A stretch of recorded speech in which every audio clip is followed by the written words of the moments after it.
TS4 Telugu channel కి స్వాగతం. నేను సంధ్య. ముందుగా ముఖ్యాంశాలు. అనూహ్య పరిణామాలతో సీఎం రాజీనామా, గవర్నర్ను కలిసిన హేమంత్ సోరెన్. ప్రధాని మోదీతో సీఎం రేవంత్ రెడ్డి భేటీ.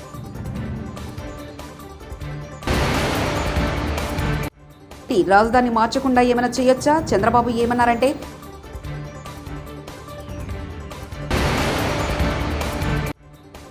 మహంకాళి అమ్మవారి సేవలో మంత్రి నారా లోకేష్. జార్ఖండ్ రాజకీయాల్లో బుధవారం నాడు అనూహ్య పరిణామాలు చోటు చేసుకున్న జార్ఖండ్ ముఖ్యమంత్రి పదవికి చంపాయ్ సోరెన్ రాజీనామా చేశారు. తన రాజీనామా పత్రాన్ని గవర్నర్కు పంపారు. దీంతో మాజీ సీఎం హేమంత్ సోరెన్ తిరిగి ముఖ్యమంత్రిగా పగ్గాలు చేపట్టేందుకు మార్గం సుగమమైంది. చంపాయ్ సోరెన్ రాజీనామా చేసిన కొద్దిసేపటికి హేమంత్ సోరెన్ జేఎంఎం కూటమి ఎమ్మెల్యేలతో కలిసి గవర్నర్ను కలుసుకున్నారు. ప్రస్తుతం ఏర్పాటుకు తమను ఆహ్వానించాల్సిందిగా గవర్నర్ను ఆయన కోరారు. ఢిల్లీ పర్యటనలో భాగంగా ప్రధాని నరేంద్ర మోదీతో తెలంగాణ సీఎం రేవంత్ రెడ్డి భేటీ అయ్యారు. రాష్ట్రంలో నెలకొన్న పలు సమస్యలను ప్రధాని దృష్టికి తీసుకెళ్లారు. కేంద్రం నుంచి రావాల్సిన నిధులు, విభజన హామీలు, ఇతర అంశాలపై మోడీతో చర్చించారు.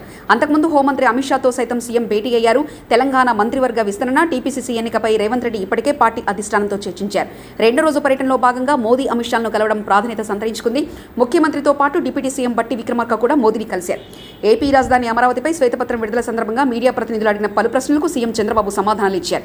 భవిష్యత్తులో ఎవరు మార్చాలనే ప్రయత్నం చేయకుండానే అమరావతి రాజధానిగా ఉండేలా చట్టపరమైన ఏమైనా చేయొచ్చా అనే ఒక విలేకరి అడిగిన ప్రశ్నకు దీనికి చంద్రబాబు సమాధానమిచ్చారు. అది ఖచ్చితంగా ఆలోచించాల్సిన అంశమే అని చెప్పారు. ఈ 5 ఏళ్లలో వచ్చుంటే నాలెడ్జ్ ఎకానమీలో కొన్ని లక్షల మందికి బిల్డింగ్లన్నీ కట్టిన తర్వాత 50,000 కోట్ల రూపాయలు ఖర్చు పెడదాం అనుకున్నాం. 50,000 కోట్ల రూపాయలు ఖర్చు పెడితే దాంట్లో రీసైక్లింగ్లో మళ్లీ ప్రభుత్వానికి ఆదాయం ఒక 20-30 వేల కోట్లు వచ్చేసేది. ఇన్కమ్ ట్యాక్స్ వస్తుంది, జీఎస్టీ వస్తుంది, కన్జంప్షన్లో జీఎస్టీ వస్తుంది, ఎక్స్పెండిచర్లో వస్తుంది. ఇది ఎకానమీలో ఒక ఇదినమాట. ఎకానమీ అంటే ఒకటి ఉత్పత్తి చేయాలి, ఒకటి కన్జ్యూమ్ చేయాలి, అంతే. అది ప్రోడక్ట్ కావచ్చు, సర్వీసెస్ కావచ్చు, ఏదైనా కావచ్చు. అలాంటి ఎకనామిక్ యాక్టివిటీ ఉన్నప్పుడు ఆటోమేటిక్గా ఇప్పుడు హైదరాబాద్ వచ్చింది, ఎన్నేళ్లు పట్టింది? 25 ఏళ్లు. ఎక్కడికి వెళ్ళింది? ఊహించిన పరిణామాలు వచ్చాయి. ఎట్లొచ్చాయంటే ఒక్కొక్కసారి స్టెప్ బై స్టెప్ ముందుకు పోతా ఉంటే యాడ్ అవుతా ఉంటాయి. అది యాడ్ అయ్యేది. ఆ విధంగా కొన్ని లక్ష 8,000 ఎకరాలు, ఎకరా 20 కోట్ల రూపాయలు చేసిందనుకోండి ఇప్పటికి 10 ఏళ్లలో.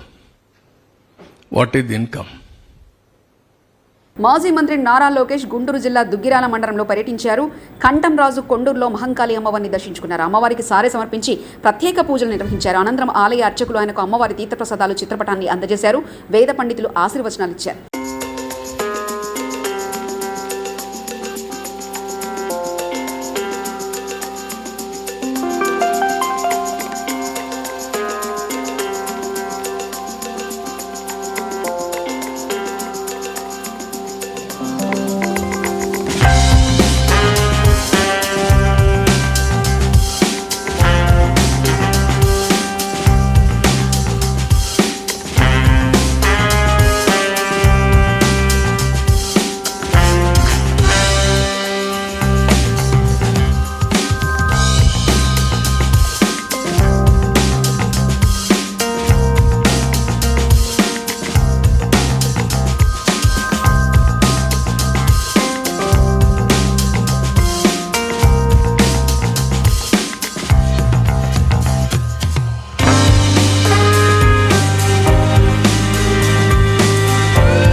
టీడీపీకి ఓటు వేయలేదనే కారణంతో ఆస్తుల్ని ధ్వంసం చేస్తూ దొంగ కేసులు పెడుతున్నారని, వైఎస్ఆర్సీపీ పాలనలో వివక్షకు తావు లేకుండా అర్హతే ప్రమాణికంగా ప్రతి ఇంటికి మంచి చేశాం, కానీ ఈరోజు కేవలం ఓటు వేయలేదనే కారణంతో కక్ష సాధింపు రాజకీయాలు చేస్తూ రాష్ట్రాన్ని రావణ కష్టగా మార్చేశారు.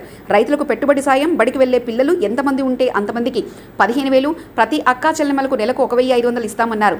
ముందు వాటిపై ధ్యాస పెట్టండి, అంతే తప్ప రాష్ట్రంలో భయోందనలు సృష్టించాలని దుర్మార్గపు ఆలోచనలు చేయడం అత్యంత హేయమైన రాజకీయమని వైఎస్ జగన్ అన్నారు. వ్యాప్తంగా కూడా కేవలం తెలుగుదేశం పార్టీకి చంద్రబాబు నాయుడు గారికి ఓటు వేయలేదు అన్న ఒకే ఒక్క కారణంతో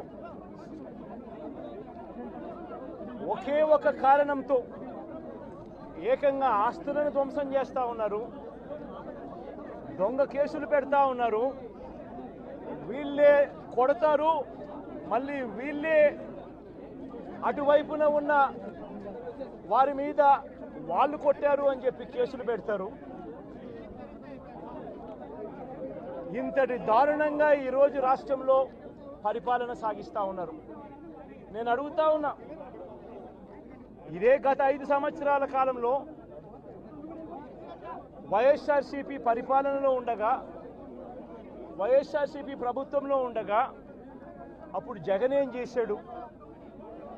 కులం చూడలేదు, మతం చూడలేదు, ప్రాంతం చూడలేదు, చివరికి ఏ పార్టీకి ఓటు వేశారన్నది కూడా చూడకుండా ప్రతి పథకము, ప్రతి మనిషి కూడా అర్హత అన్నది మాత్రమే ప్రామాణికంగా తీసుకుని ప్రతి ఇంటికి డోర్ డెలివరీ చేసిన ప్రభుత్వం వైఎస్ఆర్సీపీ ప్రభుత్వందైతే, జగన్మోహన్ రెడ్డి ప్రభుత్వందైతే ఈరోజు కేవలం తెలుగుదేశం పార్టీకి ఓటు వేయలేదని, కేవలం చంద్రబాబు నాయుడు గారికి ఓటు వేయలేదని, కేవలం ఓటు వేయలేదన్న ఒక్క కారణంతో ఆస్తులు ధ్వంసం చేస్తూ ఉన్నారు, మనుషులను కొడతా ఉన్నారు, కొట్టి మరి కేసులు పెడతా ఉన్నారు. ఇంతటి అన్యాయం. రైతులకు బకాయిల చెల్లింపు కోసం 1000 కోట్లు విడుదల, నాదెండ్ల మనోహర్. అదేవిధంగా గౌరవ ఉప ముఖ్యమంత్రి గారికి వివరించినప్పుడు చాలా సానుకూలంగా స్పందించి కొంచెం సమగ్రమైన సమాచారం తీసుకొస్తే తప్పకుండా దీని గురించి మాట్లాడదామని వాళ్ళు ప్రోత్సహించినప్పుడు డిపార్ట్మెంట్ నుంచి మేము ఆలోచించి ఏ విధంగా మనం ఈ రైతుల్ని ఆదుకోవాలనే ఒక ప్రయత్నం చేసినప్పుడు గౌరవ ముఖ్యమంత్రి గారు పెద్ద మనసుతోటి 1000 కోట్ల రూపాయలు మంజూరు చేసి రైతుల్ని ఆదుకోమని ఆయన ఆదేశాలు ఇవ్వడం జరిగింది. అందులో భాగంగా తొలి విడతలో ఈ రోజున ఈ 1000 కోట్ల రూపాయలు రైతులందరికీ అందించే విధంగా ఒక ప్రక్రియ ప్రారంభించాం. మరో 600 కోట్ల రూపాయలు ఏవైతే బకాయిలు ఇంకా మిగిలి ఉంటాయో వాటిని కూడా తేదీలను ఆధారం చేసుకుని మేము ఈ రిలీజ్ చేయడం జరుగుతుంది. అంటే అందరికన్నా ముందు ఎవరైతే సరఫరా చేశారో, ఎవరి దగ్గర మేము కొనుగోలు చేశామో ఆ రైతులకి ముందు అందించే విధంగా ఒక ఫార్ములా తయారు చేసి దాని విధంగా మేము రైతుల్ని ఆదుకోవడానికి ఒక కార్యక్రమం చేశాం. అంటే మేము ఇంత ఆర్థిక పరిస్థితులు, కష్టమైన ఆర్థిక పరిస్థితులు, వాస్తవాలు ఏంటో నాకు తెలుసు, మీ అందరు కూడా చూశారు, మీరు కూడా పుంకాలుగా రాస్తూ ఉన్నారు మీడియాలో. ఎంత ఇబ్బందికరమైన పరిస్థితుల్లో కూడా రైతు సంక్షేమమే మన బాధ్యత, ఇది మనం ఎట్టి పరిస్థితుల్లో కూడా రైతును ఆదుకోవాలని గౌరవ ముఖ్యమంత్రి గారు, మా ప్రభుత్వం తీసుకున్న ఈ నిర్ణయాన్ని మా ప్రాధాన్యాలలో ప్రథమైన ప్రాధాన్యత మన రైతులను ఆదుకోవాలనే ఉద్దేశంతో మేము చేసిన ఈ ప్రక్రియని మీరందరూ కూడా గమనిస్తారని మనస్ఫూర్తిగా ఈ సందర్భంగా మేము మీకు తెలియజేస్తున్నాం. అదేవిధంగా ఆహార భద్రత కూడా మా బాధ్యత, అది కూడా ఖచ్చితంగా మా ప్రాధాన్యాలలో ఇది ఒకటి ముఖ్యమైన అంశం.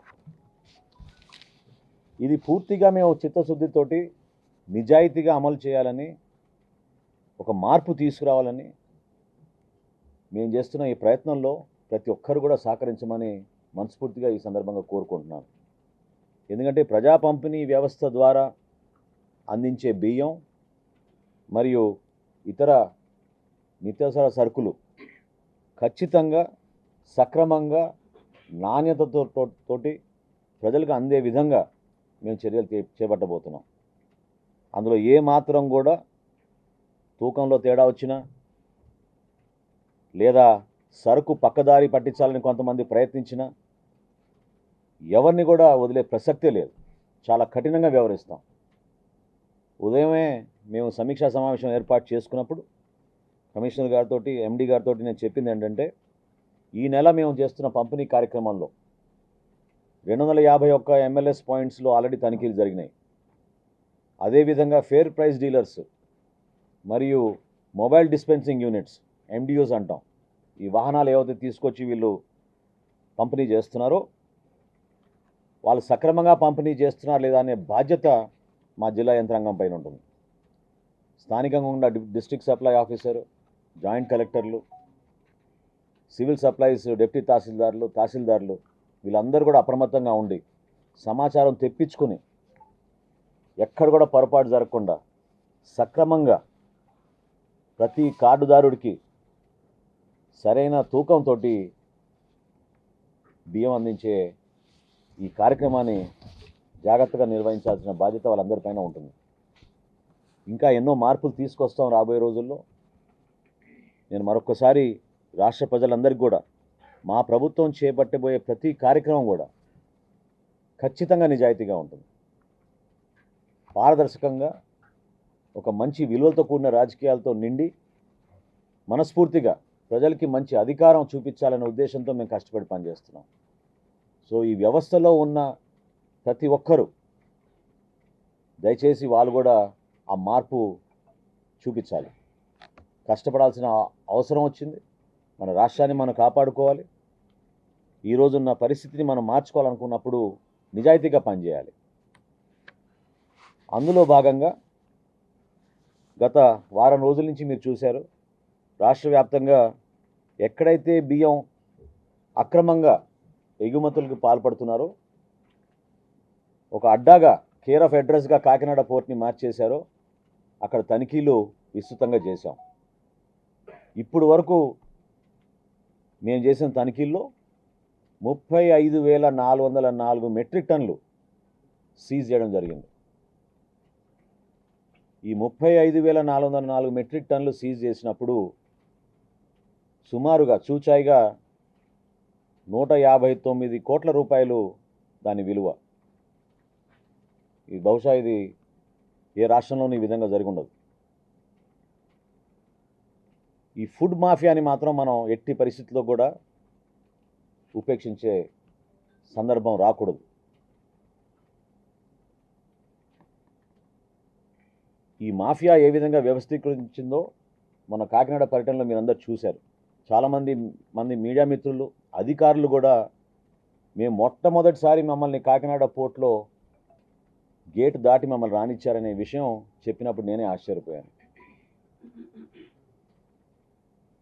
ఒక అడ్డాగా మార్చేసి ఎవరిని కూడా దగ్గర రానియకుండా యాదగిరిగుట్ట మండల ప్రజా పరిషత్ వీడ్కోల సమావేశానికి హాజరయ్యారు మంత్రి కోమటిరెడ్డి వెంకటరెడ్డి. ఎంపీ కిరణ్ కుమార్ ఘనంగా స్వాగతం పలికిన ప్రభుత్వ విప్ వీర్ల ఐలయ్య, కోమటిరెడ్డి వెంకటరెడ్డి R&B శాఖ మంత్రి గంధమల్ల ప్రాజెక్టు అసైన్మెంట్ చేసి 2 సంవత్సరంలో గంధమల్ల బస్వాపురం ప్రాజెక్టులను పూర్తి చేస్తామని తెలిపారు.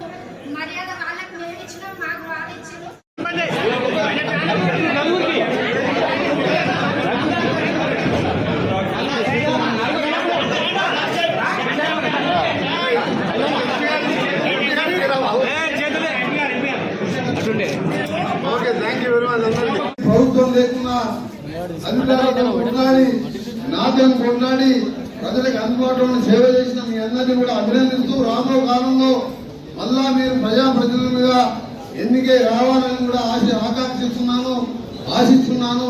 తప్పకుండా మా సహకారం ఉంటుందని చెప్పి మీ అందరికీ తెలియజేసుకుంటూ, ఆ రోజు జనరల్ బాడీ మీటింగ్ మధ్యలో ఇదే మీటింగ్లో కూర్చున్నాము. మన పార్టీ అధికారం లేదు.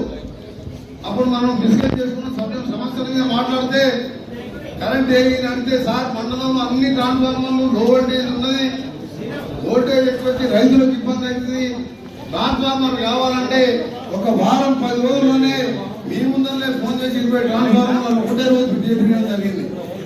25 ట్రాన్స్ఫార్మర్లు ఒక పైసా ఖర్చు లేకుండా గంట లేకుండా శాంక్షన్ చేసింది. ఆ తర్వాత మన దొంగపల్లి అక్కడ క్రాసింగ్ కూడా కట్టించుకుంటున్నాం. ఈ విధంగా ప్రభుత్వం లేనప్పుడే చేసాం.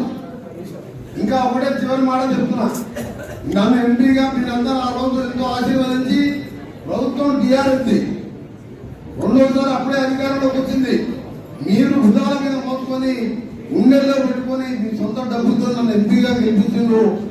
మీ అందరికీ కూడా అండగా ఉండాలని ఆ రోజు గెలిచిన తర్వాత ఇక్కడ ఒకటే మాట చెప్పిన, ఆంధ్రప్రదేశ్ తెలంగాణలో గెలిచే మొదటి స్థానం ఆలేరు, అది కూడా 50,000 మెజార్టీతో చెప్పినా లేదా?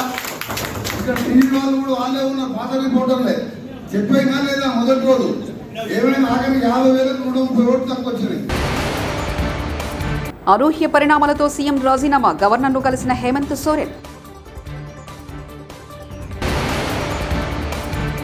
ప్రధాని మోదీతో సీఎం రేవంత్ రెడ్డి భేటీ.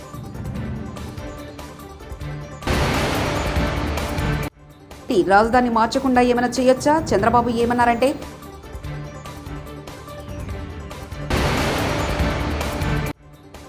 మహంకాళి అమ్మవారి సేవలో మంత్రి నారా లోకేష్. TS4 న్యూస్ ఇంతటితో సమాప్తం. చూస్తున్నానండి TS4.